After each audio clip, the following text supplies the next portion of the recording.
ене әңгімесі 4 бөлім.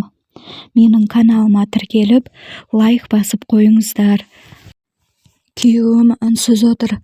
Мен ашуға булығып, жүгіріп бөлмеме барып киініп алдым да, ебіл-дебілім шығып, көшеге атып шықтым.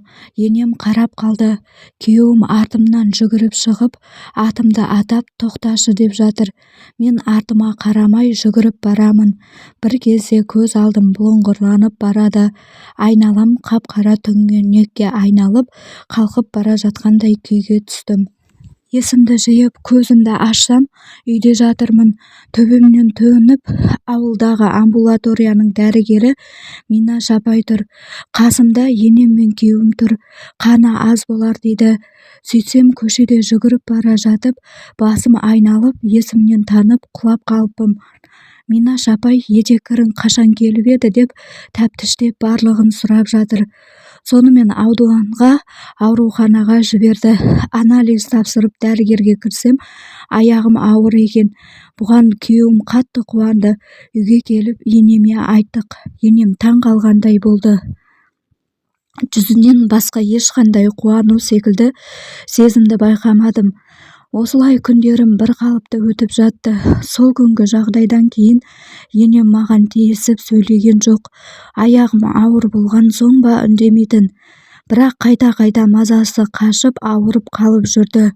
Қайынәпкелерім де көп келгіштеп кетті. Аналармен бірге осы бөлмесінен шықпайды. Бізге ештеме айтпайды. Bir күні енем өз орнын босатып, түбегейлі мектептен жұмыстан шығып кетті. Ауруы асқанып, тіпті төсек тартып жатып қалды. Мұнысын қатты уайымдай бастадық. Күйеуім ауруханаға жатқызамын, емдетемін десе көнбейді. Сөйтсек, осыдан біраз бұрын жаман ауруға шалдыққан екен. Мұнысын қыздары ғана біледі екен. Ауруханаға қаралса, ауруы соңғы кезеңде екен. Дерті жанына батса да, ешкімге білдірмей жүре беріпті. Сөйтіп ақыры болмаған соң, жұмыстан шығып кетіпті. Мұны естігенде, күйеуім қатты күйзеліске түсіп кетті. Мен межелі уақытым жетіп, ұл босандым. Кесір тілігімен алды баламды. Қатты қиналдым. 1-7-ден соң перзентханадан шығып үйге келдім. Үйге келсем, енем тіпті нашарлап жатыр екен. Қайынәпкелерім жылап жүр.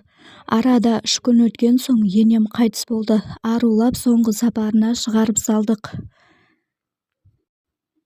Енемнің соңғы сәттерінде қайынәпкелерім жанынан шықпай отырды. Өздері тосып, жуындырып қарады. Мен аяғым ауыр болғандықтан енеме көп кіре бермейтінмін. Соңғы рет көргенімде бұрынғы қатал, өзіне сенімді, реңді енемнен түк қалмап еді. Жаным ашитын, бірақ қолдан келер қайран жоқ. Шынымды айтсам, бір кездері мені қатты ұрысқанда ішімнен қатты налып едім. Бірақ өлім тілеген емес едім. Алла өзі кешірсін. Сөйтіп, тірі жан тіршілігін жасайды дегендей ары қарай өмір сүрдік. Үлкенім 1 жастан асқанда, екіншіме аяғым ауырлады. Оны да кесір тілігімен алдым. Осы кездері енем қайтыс болғаннан соң күйеуімнің психикасы қатты өзгеріп кетті. Күйгелек, ашуланшақ болып кетті. Болмашы ұсақ-түйекке ашуланып, бар ашуын менен алатын болды. Bir күні үлкен арық жақта арқандаулы тұрған бие жібіне оралып, суға құлап, тұншығып өліп қалды. Сол кезде мен қырқымнан енді шыққан едім. Күйеуім сен қарай қоймадың деп кінәлап, бет-аузымды көгала қойдай қылып сабап тастады. Содан кейін 2 баламды алып, қалаға ағамдікіне кетіп қалдым. Мынадай түрімді көрген ағам мен жеңгем қатты ашуланды. Қайта бармайсың, ажырасасың деп ұрысты. 3 күннен кейін артымнан күйеуім келіп еді. Ағам желкесінен ұстап, есіктен лақтырып жіберді. Сөйтіп ағамдікінде біраз жаттым.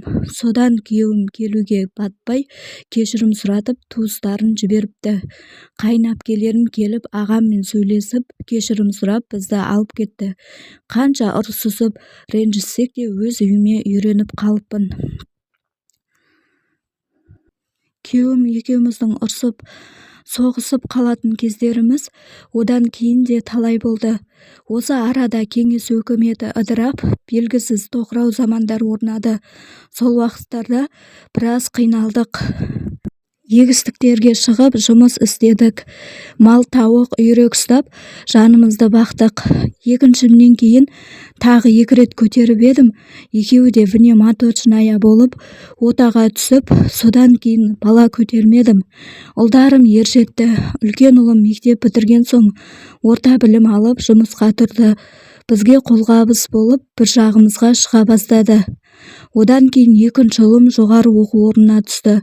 Ұлдарым өскен соң күйеуімнің де қызба мінезі басылайын деді.